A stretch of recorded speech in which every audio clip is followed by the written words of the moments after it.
Greetings everyone, welcome to my sketchbook. Last couple of videos I've been playing around with the idea of gnomes. So 2 videos back I drew this. Last video I drew this. And this time I want to draw kind of the aftermath of a gnome after getting a haircut and a beard trim. Just for fun. I'm going to open up this ink. I'm just looking at the underside of this. I guess it's sort of like a... Anyway, just looking at that. Anyway, here we go. I'm going to zoom in on this.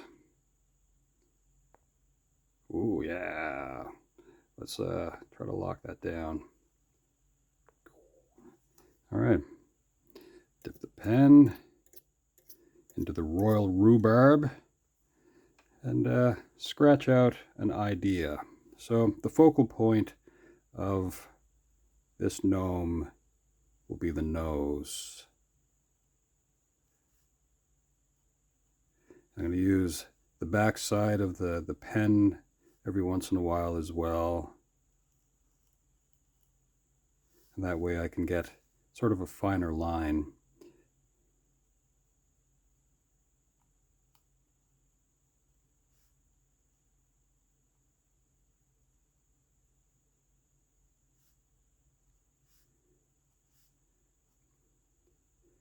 I suppose gnomes, by certain traditions, maybe Scandinavian traditions, and I think I talked about this in the last video, their hats tend to be the same size as their bodies. I don't know if that's a normal thing. Could be. Don't know. I should probably look this kind of stuff up before I really start rambling on about it. They can be, well, they can grow old in wondrous ways, perhaps hundreds of years old. And being so tiny helps that in a lot of ways. I mean, you don't have to circulate blood very far. That's not how living things kind of...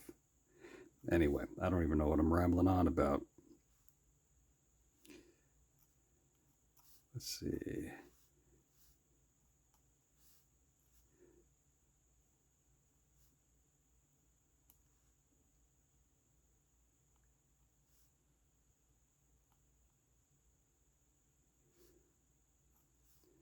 Yeah, there was a book when I was younger, although it was around long before I saw it.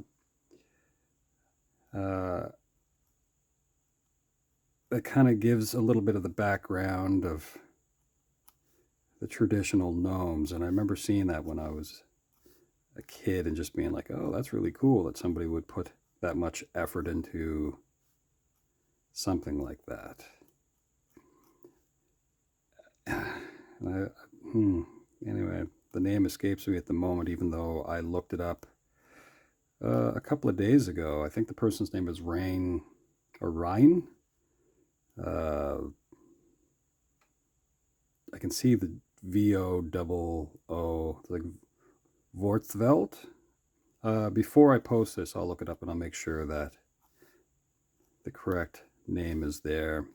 But it was such a cool book. We're going to give some not super long earlobes because they're not really affected by gravity the same way.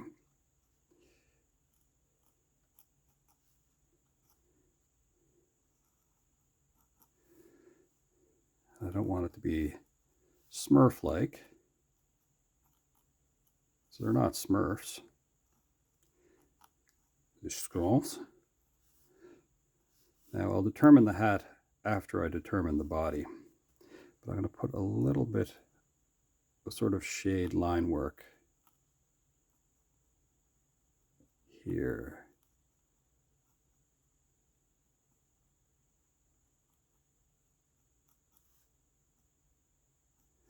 But that's the face of our our gnome without the beard, let's say around 270 years of age. So that'd be kind of a neat thing. Dip the pen.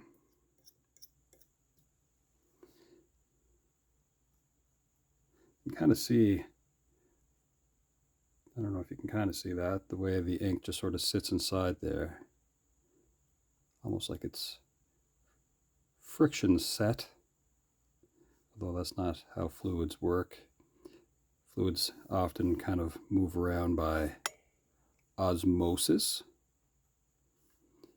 So if you set a napkin in a glass of water, you can watch it climb, basically. There's another name for that.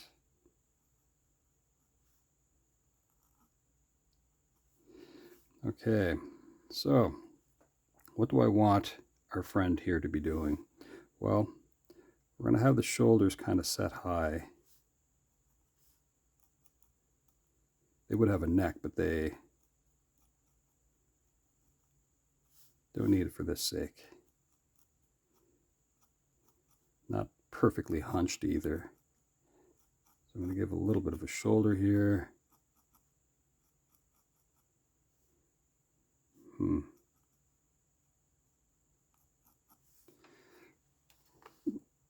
going to move this just a little bit.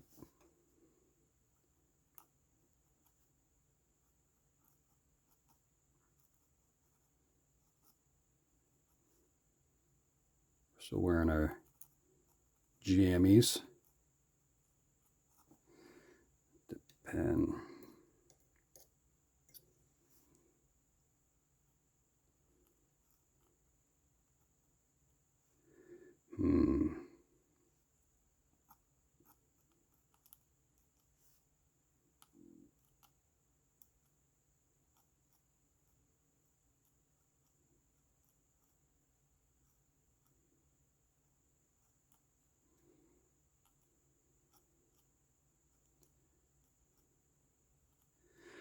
Now I'm kind of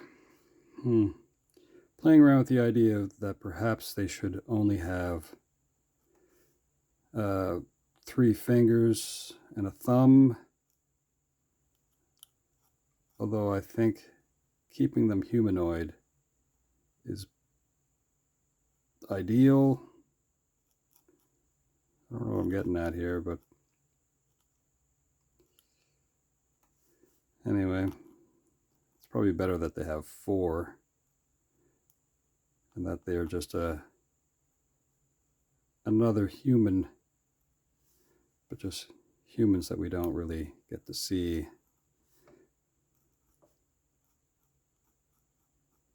I kind of like the idea of that in a weird way too. What we're doing right now is just, let's say, brushing off some of that excess hair after the trim.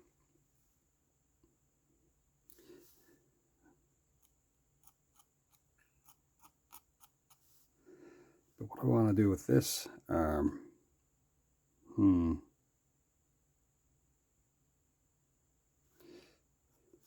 I could be holding the scissors. Well, we'll just have the arm move off to one side then, and I'll figure that out as I go. So this is roughly the head here, and then we're going to have sort of a short body in our jammies.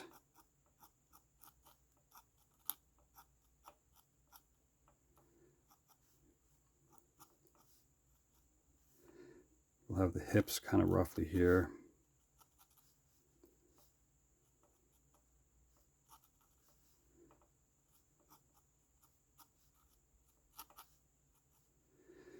Let me sort of back this out a little bit, I think.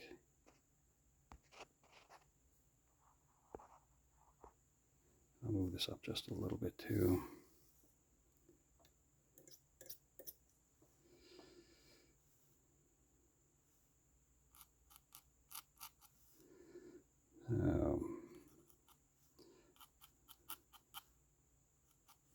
I'll have the legs together, I think, or slightly more together.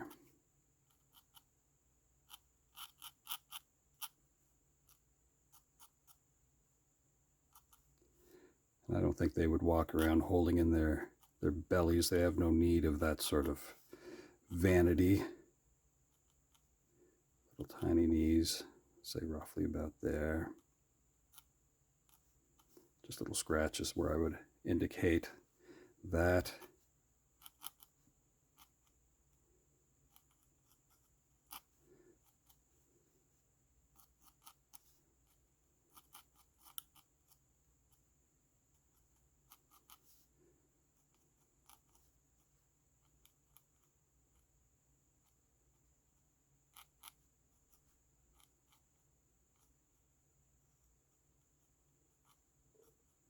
Since I'm only going with 3 fingers and a thumb on the hand, I'm going to do the kind of the comparable thing with the toes down here.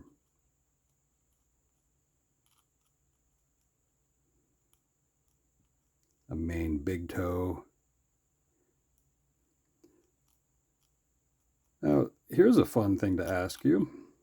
How often do you look at your toenails and just think like, what's going on with that little baby piggy toe toenail?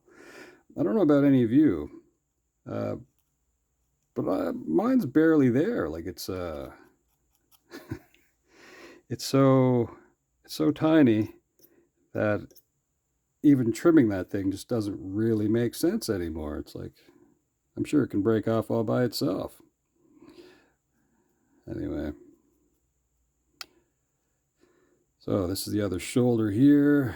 As I said, let's have the hand kind of off to one side. So we're going to have it kind of tucked in behind the belly, but not perfectly. Arm come out just a little bit here.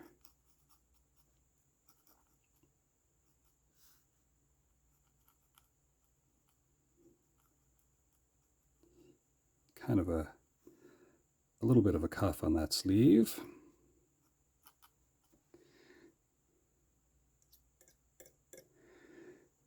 I don't know if I'm going to be holding anything here or not. Maybe we don't need to.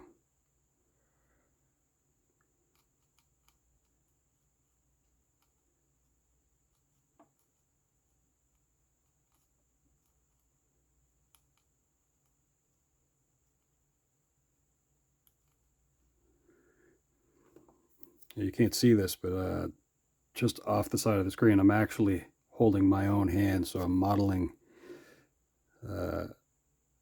as I go.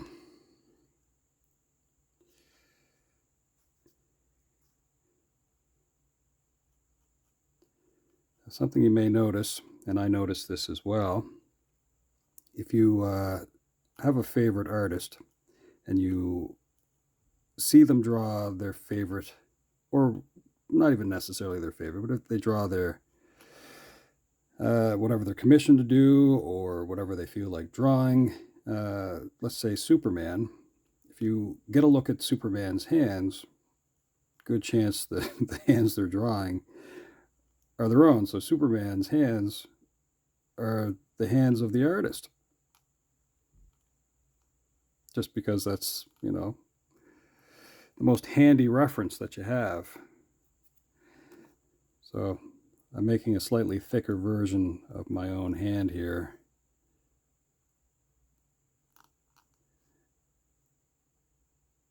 And off to one side,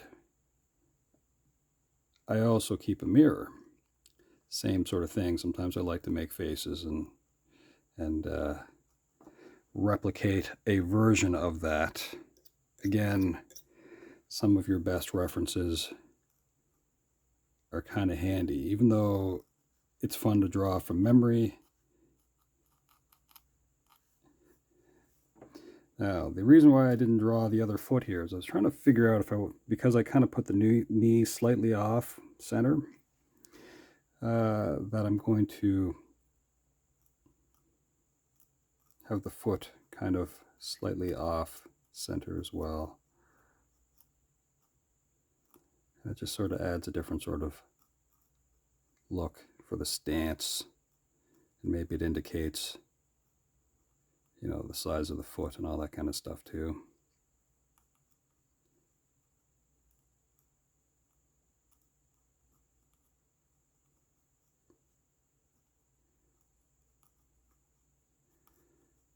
Now, that book that I spoke of, I feel like it's possible.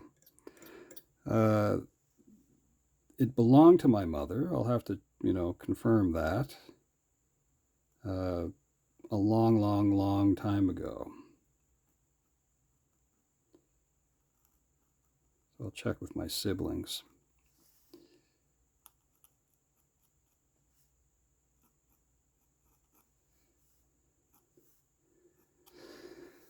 All right, well, that's kind of the rough idea. The next thing, I suppose, would be this is the size of our gnome. And I could use my pen roughly for that.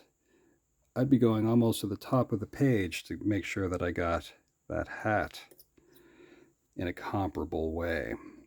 So I'll do that soon. I'm just going to add a little bit more detail here. And as you can see, this is filled up with enough ink for me to do some detail work. A little more than 16.5 minutes of doodle time here.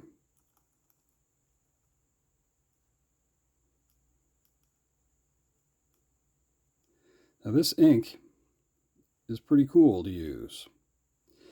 And this pen on this paper, I don't think it's really meant for it. But what I do like about it after it's done is that it puts scratches in. And I like the way that kind of feels.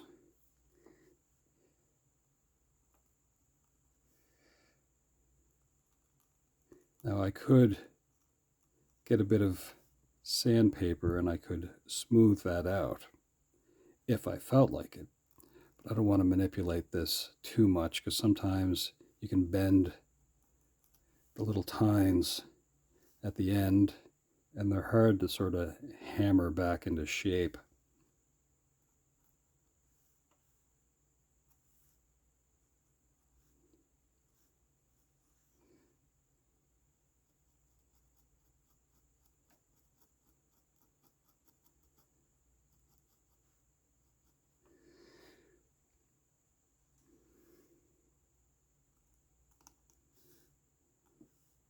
All right. Put in the first sort of notions of the hat. And like I said, about the height of it, I'm going to say that's going to be roughly the head here. I'll have it kind of curve in just a little bit. And I don't know if I want to have the peak of the hat kind of curve a little bit. Maybe I could. That'd be kind of fun. All right, let's back this out a little bit further.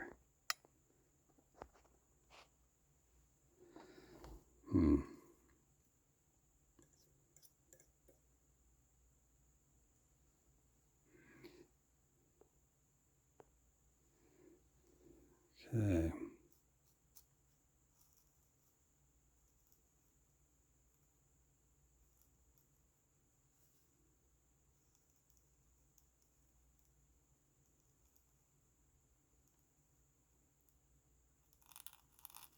Let's go for this sort of height. Now, I don't know if you see that. I'm going to tilt the nib just a little bit and get a little bit more ink out.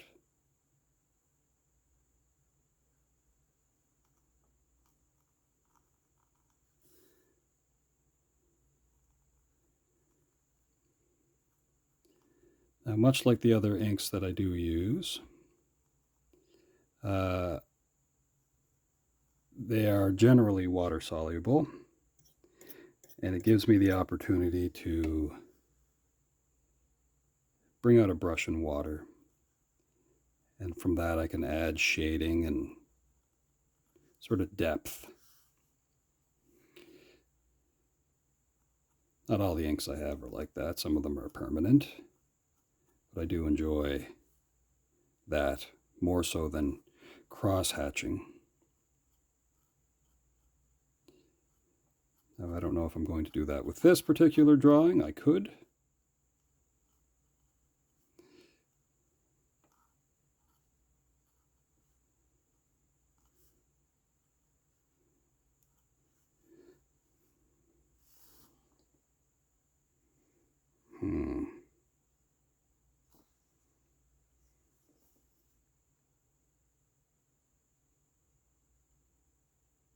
Put a little bit of a thumbnail there. And we'll indicate that we're moving the hand just a little bit.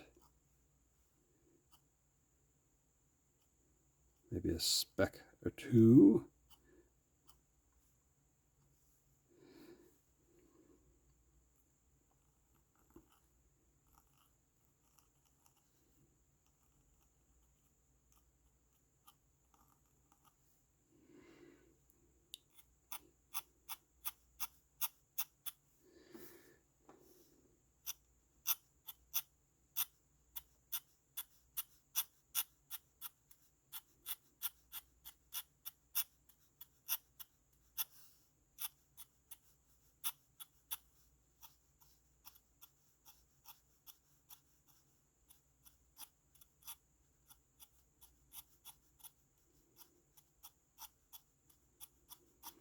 So right now I'm just adding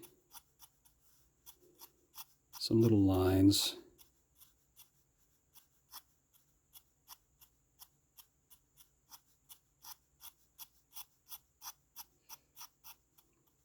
For the material of the hat.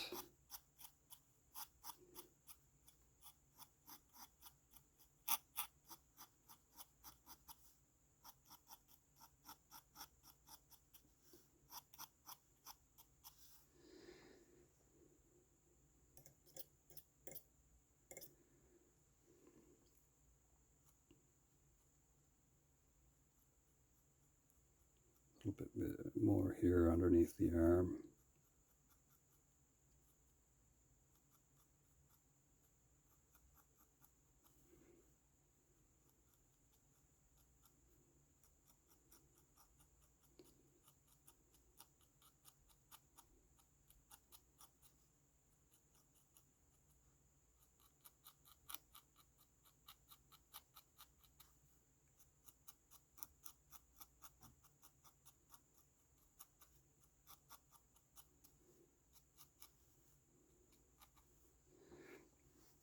I think that's kind of it.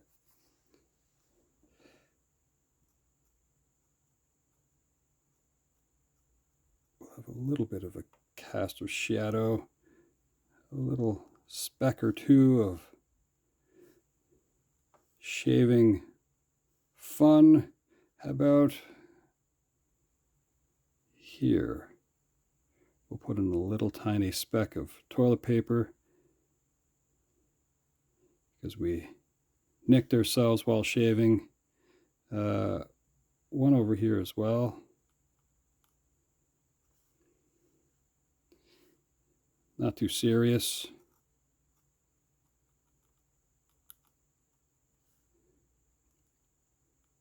It can take a little while to get used to how a pen reacts and works. And this nib is not too bad. I may do something with it to be able to use it more on this type of paper. And that would be just a little bit of sanding. I only have one more nib from Carrie and Abe of this vintage. So, and I think it's awesome.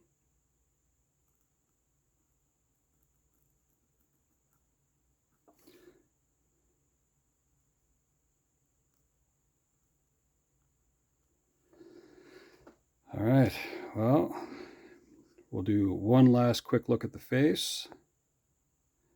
And see if there's anything else that I can kind of do with that. Probably not so much. We'll add a little bit of something here, because you got to be able to get into your jammy jams. Maybe an unnecessary button.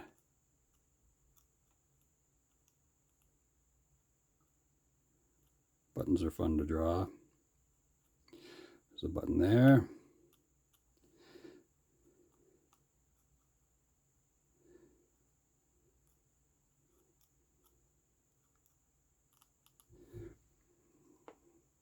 Brushing off the shoulder. Well, I think that's it. What do you think? You know, my good friend Gnome, do you like this? Yeah, almost. All right, folks, I hope you have a wonderful day. And yeah, come back again. We'll see if we can do something else kind of fun and silly all at the same time. All right. Ciao for now.